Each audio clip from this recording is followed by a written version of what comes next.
Parliamentary Assembly, distinguished Miss Minister, ladies and gentlemen, dear colleagues, it's my privilege to present here the report about the Armenian relations in the field of education and science with the European Union as well as with the Eastern Partnership countries. Thank you for this chance and opportunity to deliver you the speech and discuss with you some challenges that we face and why we think that they are unique for all area covered by the European education.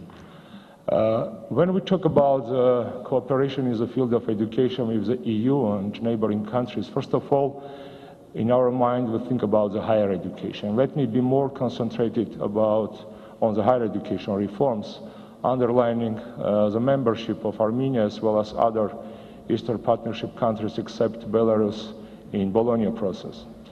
Bologna process, which leads to the creation of the European higher education area, indeed is a unique European project. Let me say that it is the only pan-European project that is still successful. In other fields of cooperation, I mean security, economy, energy, you will not find so wide alliance between members of the European Council of Europe and neighborhood states as in field of education. It is still the project that is quite successful despite different political turbulences and the clashes in other fields between the stakeholders of the European integration process. The second point that I would like to underline about the European higher education area and the role of area for Armenia is that it is not a legally binding process. In fact, for the creation of European higher education area, there is only one juridically binding document. This is a Lisbon Convention about the diploma recognition. So other ideas has been delivered by the ministers during 20 years and more by the communiques and declaration, which are not the juridically binding documents. But nevertheless, the member countries joined the union of the European countries to create the common European higher education area, having in mind the ideas of the process, not the articles and the commitments. And the third point that I would like to underline is that though the process has been born as an EU process, as an EU project, because the Bologna process has been established by the ministers of the several, at that time, EU member countries. Now it is not EU project. It is real pan-European project which unites United Kingdom and Russia, Armenia and Turkey, and different other countries that are not in the field of the European Union mandate, but nevertheless, the 47 member countries of Bologna process generally share the same ideas about the future of higher education. For the Armenia, membership in Bologna process started in 2005.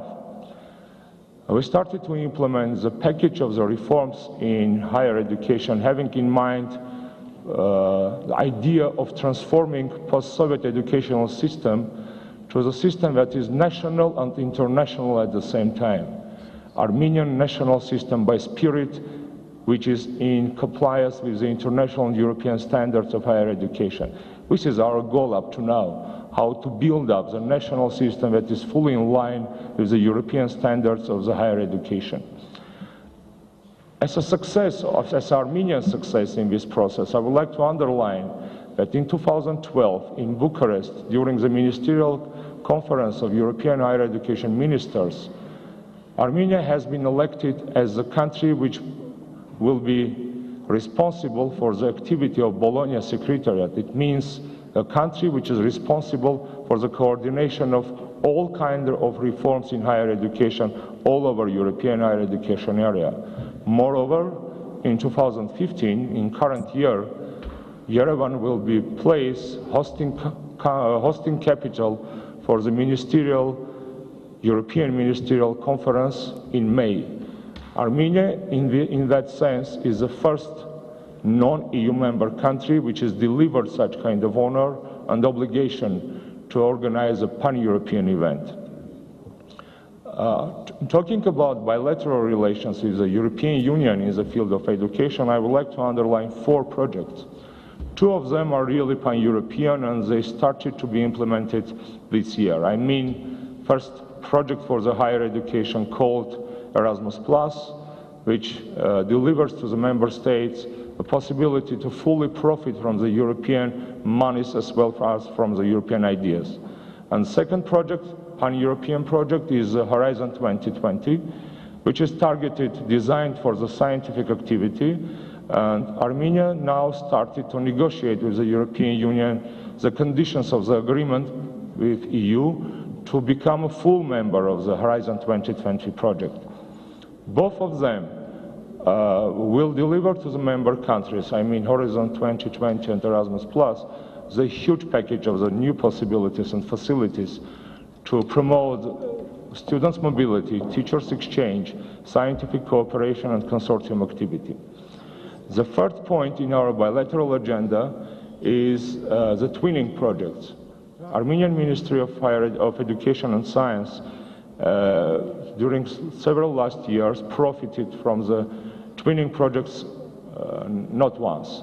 Now we have ongoing projects started last year, and the project will be presented to you by the head coordinator. That's why I will not be in details about the twinning. The last point the huge point in our bilateral agenda with EU is a project in vocational education and training sector. The sector that has been underestimated for a long time, I guess not only in Armenia, but also in different post-socialist countries, because higher education becomes, for the years, the most attractive point for the educational services. And the vocational education and training sector was in shadow of the higher education for a long time. I would like to say that due to the EU support and this project, we succeeded to implement the package of reform in vocational education and training, which leads to the concrete results, and now we have a vocational education system which is more attractive for the young generation. Talking about the challenges and obstacles in cooperation in the field of education, I would like to underline the 2 points. First, if you look through the data initiatives of the European countries, initiatives of students' mobility of European countries, you will notice that Armenia has one of the lowest results in the student mobility, in the student exchange. And it has very specific reasons. When you try to consider what is the financial package for the student, Armenian student, who is supposed to go to the Europe, the huge part of the financial needs is an air ticket. Because of the closed border with Turkey, because of the lack of the cheap and effective transportation, I mean bus, train, and other means of transportation, which are very popular among the European students in Europe, but are not, unfortunately, affordable for the Armenian students. For Armenian students, become a part of the European mobility project, it's more difficult because the basket, the cost of the mobility is much more expensive due to the expensive plane tickets. The second point, the second challenge in European higher education area, I guess, is the problem of the implementation of the exercising of one of the fundamental human rights, which is education, in conflict areas and in not recognized states. If you look to the European map, you will find out some white spots or black spots, call it as you want, the territories, the countries, political status of which are under negotiation, but hundreds of thousands young people living in Nagorno-Karabakh, in Kosovo, in other districts, are out of the European educational projects. What is the problem here? The first problem for the European establishment, I think, that still European elite doesn't provide the full exercise of the right of education for the human beings, despite the political status and juridical status of the territory, as it is claimed in the UN Human Rights Convention and European Convention on Human Rights. The second point that is very important for us, for that sense, is we consider education as one of the most important platforms for the people-to-people contacts. There is no peaceful resolution of any conflict without trust building and the people-to-people contact. So we should use wider the education as a unique tool to provide for the conflict territories and conflict area population more possibilities to be involved in the mobility and to profit the educational service, having in mind the possibility to use education as a tool for the reconciliation and the peacekeeping. And the last point that I would like to share with you as a challenge that we see for the European higher education in general is the problem of values. European higher education area for a long time becomes a process that is too technocratic, too bureaucratic, too paper-based. The role of universities, so clear and brilliant for the medieval times, now summarized as suppliers of the labor force, but not the centers of enlightenment, centers of the values creating and disseminating. The role of the European universities exercised for the hundreds of years now is targeted only to provide the economies with the labor force.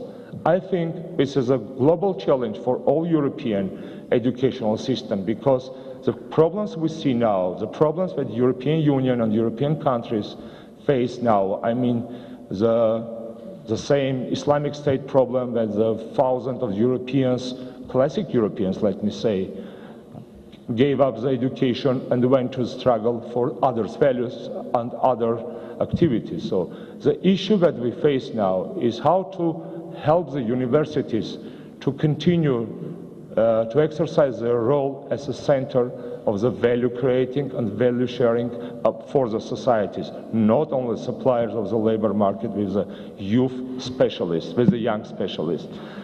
In brief, I would like to share with you the information and the thoughts that will be discussed during also a ministerial conference in Yerevan in May, and I hope that all European ministers will come to the same conclusion, and the Yerevan Declaration, which is now under discussion, will be adopted and will include all the necessary things that will allow European higher education area to be remain the real education and civilizational tool for all European member country states. Thank you for your attention, and I will be ready to answer your questions. Thank you.